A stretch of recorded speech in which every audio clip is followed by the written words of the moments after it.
Assalamu alaikum and hello everyone, welcome and karibuni Tajiri's Kitchen. Na leo nimewaandalia mapishi ya shurba ya marondo. Karibuni sana jikoni.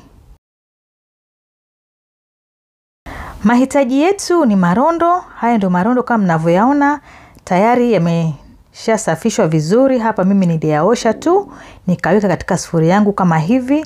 Alafu hapa unaweka spices. Mimi nilitumia pilipili manga, pilipili za kuponda, curry powder na binzari. Alafu nikaweka tangawizi mbichi pamoja na kitunguu thomu. Alafu nikaweka majani ya mdalasini, nikaweka maji, nikaweka chumvi ya kutosha. Alafu pia niliweka limau ya unga, lakini kama itakuwa uko na limau fresh itakuwa pia ni vizuri zaidi. Alafu niliweka nyanya pamoja na pilipili boga, unazikatakata vizuri ndogo ndogo kisha unaweka. Baada ya hapo utafinika supu yako hadi haya marondo yatakapo iva na kuwa laini. Na marondo kawaida huwa inachukua muda mrefu sana kuiva kwake. Ndio mimi hapa nimetumia ili jiko sufuria ya stima ili iweze kuiva pole pole. Kwa hivyo hapa nilichukua karibu masaa 4 hadi 5 kitambo haya marondo yaive vizuri na kuwa laini. Baada ya marondo kuiva, hapa nilitumia hizi oats. Kama itakuwa hauna hii ngano hii, utatumia ngano ile kawaida.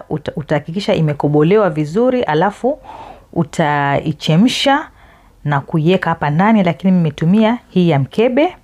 Kama mnavyoona hapa marondo yetu yameiva vizuri kabisa, hapo yako tayari yani kabisa.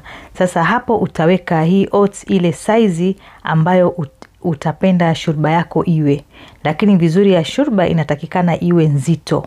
Kwa hivyo hapa mimi niliweka kiwango kile ambacho najua nikikoroga ama ikiiva itakuja kuwa nzito kama hivi hapa mnavyoona. Hapa tayari imeanza kuwa nzito vizuri.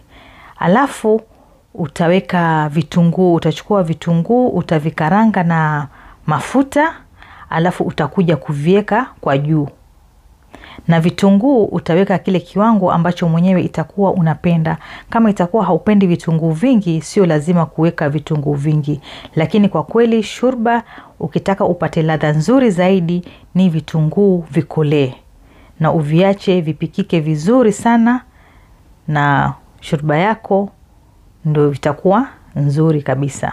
Baada ya vitunguu vyetu kupikika kwa muda, sasa shurba yetu ipo tayari kama mnavyoiona, na huu ndio mzito ama uzito mzuri unaotakikana uwe kwa shurba yako kama hivi. Sasa ni wakati wa kuandaa shurba yetu katika kikombe chetu ama katika bakuli yetu. Na pia niko na video nyingine ya shurba ambayo hiyo nilitumia nyama, nilitengeza kama miaka 3 hivi iliyopita. Nitawekea link hapo chini muweze kuitazama. Najua nimepotea sana, lakini sasa nimerudi. Nitajitahidi sana at least kwa wiki niweze kuwaletea video 2 ama 1.